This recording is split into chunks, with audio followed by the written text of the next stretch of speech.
कोई भी मुसलमान भाई, क्योंकि पिछले 2 दिनों में तकरीबन 10,000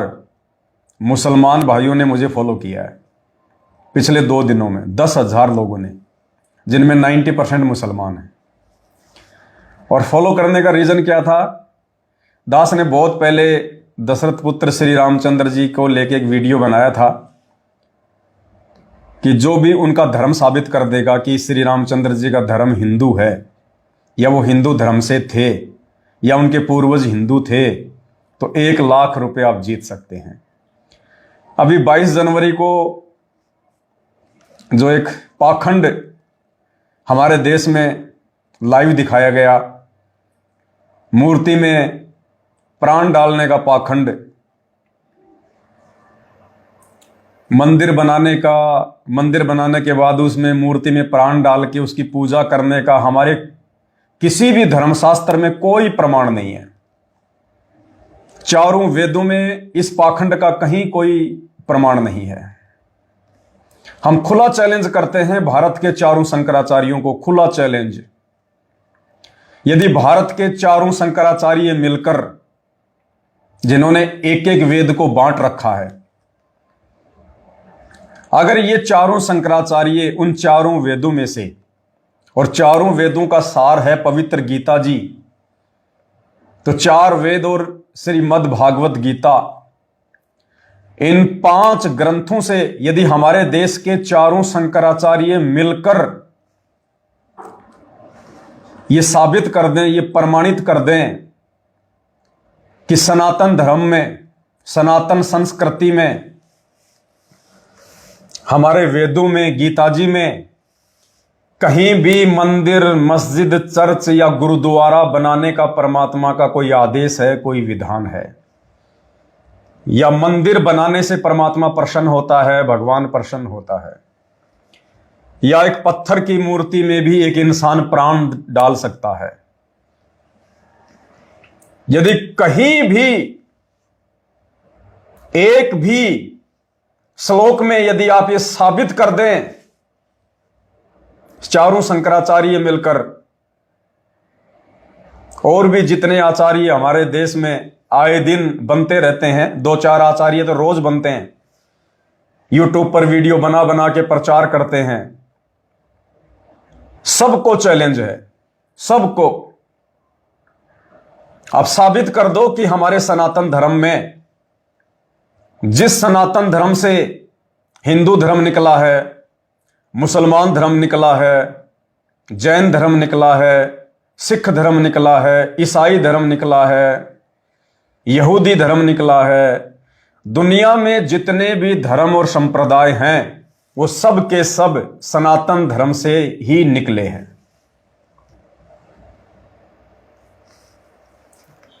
कोई भी शंकराचार्य साबित कर दो, मैं परम पूज्य गुरु श्रेष्ठ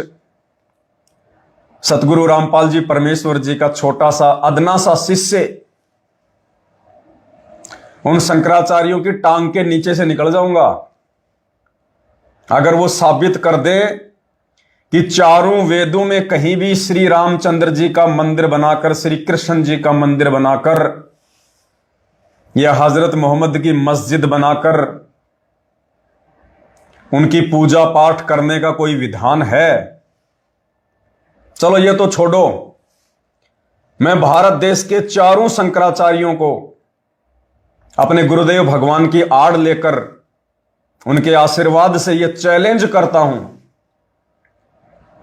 चारों वेदों में आप यह साबित कर दो कि दशरथ पुत्र श्री राम ही भगवान है, दशरथ पुत्र श्री राम वास्तव में राम है, वो परमात्मा है, और राम राम राम राम या जय श्री राम उनका बीज मंत्र है। ये 2 बातें भारत देश के सभी आचार्य, शंकराचार्य, राम भद्राचार्य, निम्बाचार्य, जितने भी आचार्य हैं इस देश में, वो साबित कर दो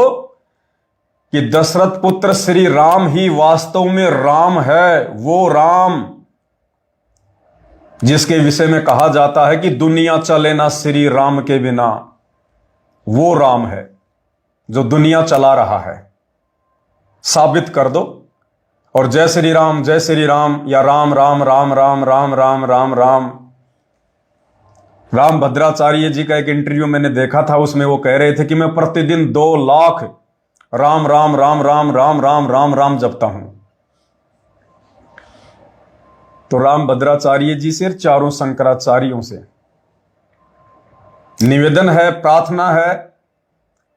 और चैलेंज भी है कि श्री राम को, दशरथ पुत्र राम को दुनिया बनाने वाला, दुनिया रचने वाला और दुनिया चलाने वाला राम साबित करके बता दो, चारों वेदों से या रामायण से, महाभारत से, 18 पुराणों से। और जय श्री राम राम राम राम राम उनका बीज मंत्र है, उनका मूल मंत्र है। ये 2 बातें साबित कर दो, आजीवन तुम्हारी गुलामी करूंगा, आजीवन जैसा कहोगे वैसा करूंगा। अन्यथा ये भारत देश की सरकार परम पूज्य सतगुरु रामपाल जी भगवान के इस छोटे से, अदने से, नाचीज, तुच्छ शिष्य पवन दास को एक मौका दे, सार्वजनिक तौर पर इन सभी आचार्य शंकराचार्यों को इकट्ठा किया जाए, जो भी हिंदू धर्म में सर्वश्रेष्ठ हैं,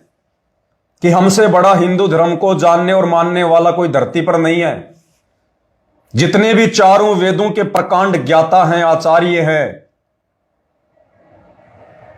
वो सब के सब एक मंच पर इकट्ठे कर दिए जाएं। और एक तरफ ये पवन दास रहेगा, सतगुरु रामपाल जी भगवान के चरणों की धूल। अगर उन चारों शंकराचार्यों को, राम भद्राचार्य को, दुनिया भर के आचार्यों को अगर फिट्टे मुंह नहीं कर दिया,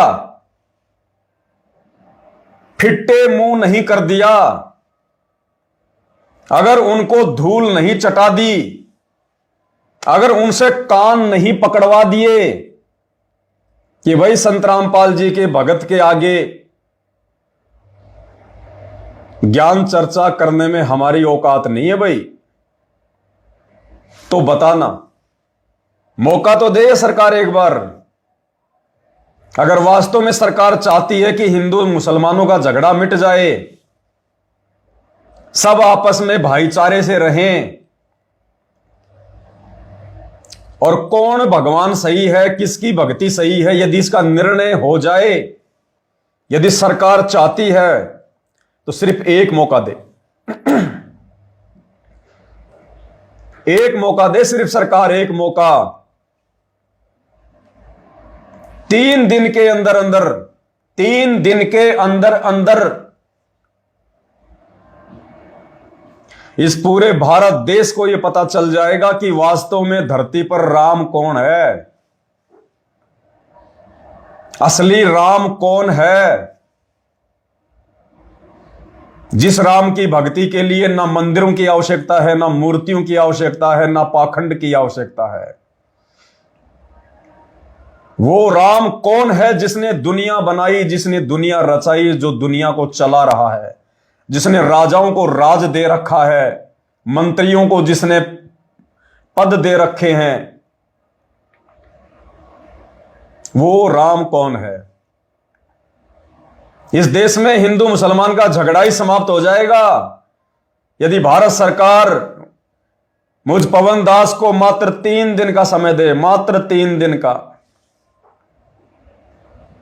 मुसलमान धर्म के जितने भी मुल्ला, मौलवी, काजी, कुरान शरीफ के जितने बड़े ज्ञाता, कुरान मजीद के जितने बड़े ज्ञाता, तौरेत और जबूर के जितने भी बड़े ज्ञाता हों,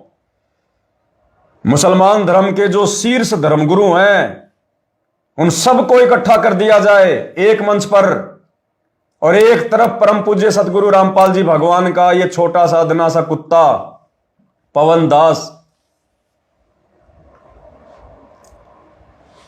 हर प्रकार से उन मुसलमान धर्म के मुल्ला मौलवियों के अगर कान नहीं पकड़वा दिए, अगर शर्म के मारे, लज्जा के मारे अगर उनकी गर्दन नीचे ना हो जाए तो भैया जो कहोगे वो करूंगा, एफिडेविट पे लिख के दूंगा। अगर ऐसा नहीं हुआ तो इस पवन दास को किसी भी चौराहे पे नंगा करके फांसी तोड़ देना, एफिडेविट लिख के दूंगा, एफिडेविट। ये सरकार यदि चाहती है तो एक मौका तो दे के देखे, और इसमें सरकार का ही फायदा होगा, इसमें सरकार का ही फायदा होगा। अन्यथा 2028 तक ना ये सरकार रहेगी और बहुत भयंकर तांडव मचेगा धर्म के नाम पर, बहुत भयंकर।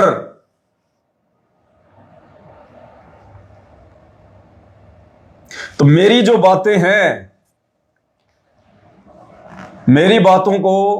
जगत वाले भाई बहन हिंदू मुस्लिम नहीं समझ पाएंगे, क्योंकि ये उस समय समझेंगे हमारी बातों को, सात संगति की बातों को, जिस समय ये परम पूज्य सतगुरु रामपाल जी भगवान के सत्संग सुनना शुरू करें। तब इनकी बुद्धि खुलेगी, इनकी बंद बुद्धि के पट खुलेंगे, ताले खुलेंगे, इससे पहले नहीं खुल सकते।